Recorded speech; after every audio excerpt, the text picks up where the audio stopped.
जीतने वालों को मेरा सलाम। एडमिरल विलियम एच मैकरेवन ने 37 साल पहले नेवी सील ट्रेनिंग से अपना करियर शुरू किया। ये वीडियो उनकी ज़बरदस्त स्पीच और किताब पर आधारित है। एडमिरल मैकरेवन कहते हैं कि मुझे ट्रेनिंग खत्म किए 36 साल हो चुके हैं और जो वहाँ सीखा वही अप्लाई करते करते मैंने कई युद्धों में देश की सेवा की और एडमिरल बन सका। ये बात तब की है जब यूनिवर्सिटी से पढ़ाई पूरी करके मैंने बेसिक सील ट्रेनिंग का कोर्स ज्वाइन किया। 6 महीने की बेसिक ट्रेनिंग में लंबी दौड़ें, ठंडी रातों में तैरना, पूरे दिन गीले बदन और ठंडे बने रहना शामिल था। नेवी सील बनने का मतलब था कि लगातार 6 महीने ट्रेन्ड वॉरियर्स यानी इंस्ट्रक्टर्स से लोहा लेते रहो और अपना मानसिक संतुलन बनाए रखो। इंस्ट्रक्टर्स का पहला काम था कि कमजोर हिम्मत और मन वालों को ढूंढना और बाहर करना। लेकिन ट्रेनिंग का मकसद केवल तकलीफ देना नहीं था। वो लोग कैडेट्स भी ढूंढ रहे थे जो लगातार दबाव और मानसिक तनाव के माहौल में लीड कर सकें, दूसरों को रास्ता दिखा सकें। मैकरेवन कहते हैं, मेरे लिए जीवन भर की सीख उन 6 महीनों में छुपी थी। ट्रेनिंग की हर सुबह इंस्ट्रक्टर जो वियतनाम युद्ध के सीनियर नेवी और पैरामिलिट्री कमांडर्स थे, बैरिक्स में आते और हमारा बिस्तर चेक करते। बेड लगाने का एक तरीका था। आपको करीने से 2 चादर और एक कंबल मैट्रेस पर बिछाने होते। मैट्रेस के कोने में चादर फोल्ड होने पर 45 डिग्री एंगल बनना चाहिए। पूरे बिस्तर में कोई सल नहीं होना चाहिए। चादर और कंबल एक साथ फोल्ड होने चाहिए और 8 इंच की सीम या मार्जिन होना चाहिए। कंबल बेड के सर से 18 इंच और तकिए से 4 इंच नीचे होना चाहिए। हर दिन इंस्पेक्शन होता था। मैकरेवन कहते हैं, आदत बन जाए तो काम कठिन नहीं है, लेकिन हर दिन सुबह हम लोगों से परफेक्ट बिस्तर की उम्मीद की जाती थी। कभी कभी तो मजाक लगता था कि हम लोग यहाँ दुनिया के सबसे खतरनाक सेना की टुकड़ी में भर्ती होने आए हैं और ये लोग स्केल लेकर बिस्तर नाप रहे हैं। लेकिन इस पूरे कार्यक्रम में एक सीख छुपी हुई थी जो मुझे अपने करियर में बार बार दिखी।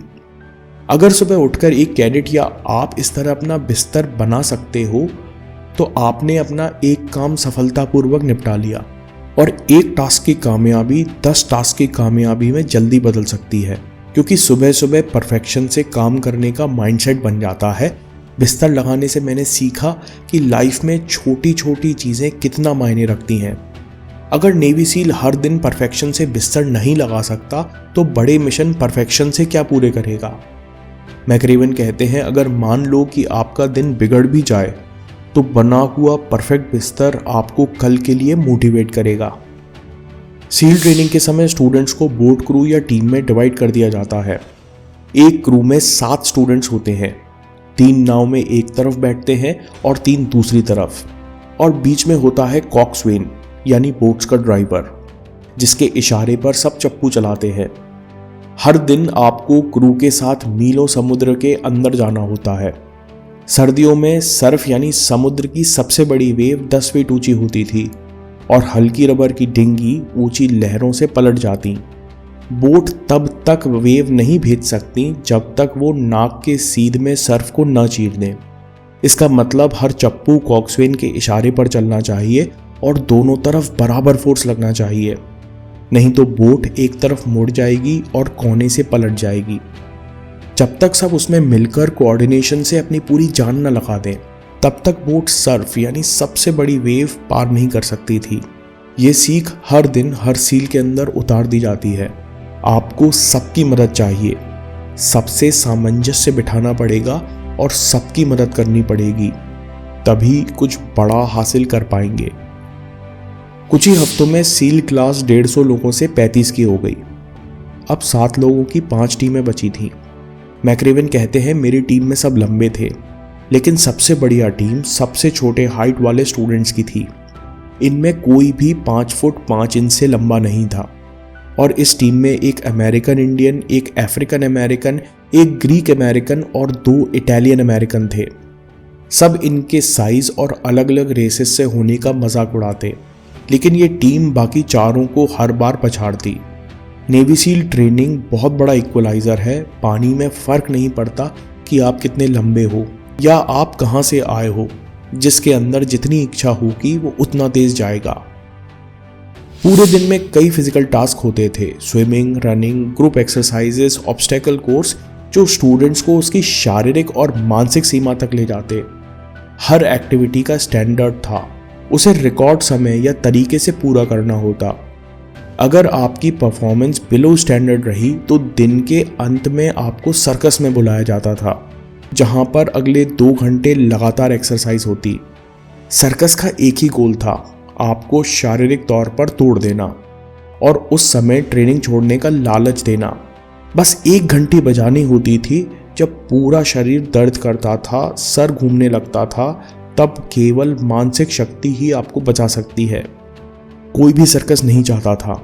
सर्कस का मतलब आपकी पूरे दिन की मेहनत गई, फिर 2 घंटे और मेहनत के बाद आपको रेस्ट नहीं मिल पाएगा, मतलब अगले दिन शरीर की रिकवरी नहीं हो पाएगी, यानी अगले दिन भी आपकी परफॉर्मेंस गई तेल लेने, मतलब अगले दिन फिर सर्कस। आपने एकदम सही गैस किया। टेस्ट्स ऐसे डिज़ाइन किए गए थे कि ट्रेनिंग के दौरान हर किसी का नंबर आए। लेकिन एक इंटरेस्टिंग बात हुई, ऐसे भी कुछ स्टूडेंट्स थे जो सर्कस में बार बार जाते थे, लेकिन जो हर दिन टिके रहे, एक्स्ट्रा 2 घंटे का कष्ट झेलते रहे, वो लोग 6 महीने में ताकतवर और मेंटली स्ट्रांग होते चले गए। मैकरेवन कहते हैं कि जिंदगी में कई सारे सर्कस हैं और सबको परफॉर्मेंस देनी है। जब नेवी सील ट्रेनिंग जैसे इम्पॉसिबल काम करने की सोचते हैं या कोई बड़ा गोल बनाते हैं, तो सर्कस भी होगा और तकलीफ भी होगी। परफॉर्मेंस के लिए तैयार हो जाइए। अगले पॉइंट में मैकरेवन कहते हैं, लेकिन अगर ये गोल आपके लिए सच में ज़रूरी है तो फिर सर्कस से क्या डरना। हफ्ते में 2 बार ऑब्स्टेकल कोर्स होता था। कई सारे कोर्सेज थे, जिनमें सबसे बड़ा चैलेंज था स्लाइड फॉर लाइफ, जिसमें आपको एक ऊंचे टावर पर चढ़ना है और रस्सी पर झूलते घिसटते दूसरी तरफ जाना है। स्लाइड फॉर लाइफ का रिकॉर्ड टाइम 1977 से नहीं टूटा था और ना कोई इसे तोड़ने में इंटरेस्टेड था। एक बार एक कैडेट ने हिम्मत दिखाई, रस्सी से लटक कर नीचे घिसटने की बजाय रस्सी के ऊपर स्लाइड करने की कोशिश की। बात तो अक्लमंदी की थी, क्योंकि लटकने में बहुत एनर्जी वेस्ट होती है। रस्सी के ऊपर आसानी से स्लाइड किया जा सकता है। दिक्कत ये थी कि रस्सी में कहीं हार्डनेस नहीं था। ऊपर स्लाइड करने से गिरने का रिस्क ज़्यादा था। कई लोगों के लिए ये हिम्मत की बात थी और कई लोगों के लिए बेवकूफ़ी, क्योंकि अगर चोट लगी तो आप ट्रेनिंग से बाहर हो जाओगे। बिना संकोच के उस कैडेट ने ऑब्स्टेकल शुरू किया और रिकॉर्ड से आधे समय में पूरा कर लिया। हो सकता है कि वो गिर जाता, लेकिन वो एक सीख दे गया कि प्रॉब्लम से डरने की बजाय उसका सीधा सामना करना चाहिए। जीतने के चांसेस बढ़ जाते हैं। दोस्तों, अगले हफ्ते इस वीडियो का पार्ट 2 भी देखेंगे। आप इस वीडियो को कमेंट्स में समराइज भी कर सकते हो, काम की बातें आपके दिमाग में छप जाएंगी। दोस्तों, अगर ये वीडियो आपको पसंद आया तो मेंटल टफनेस पर वीडियो ज़रूर देखिए, और हाँ, चैनल ज़रूर सब्सक्राइब कीजिए। मैं काम के किस्से लाता रहूँगा। हिम्मत, हरकत, होशियारी, हम जीतेंगे।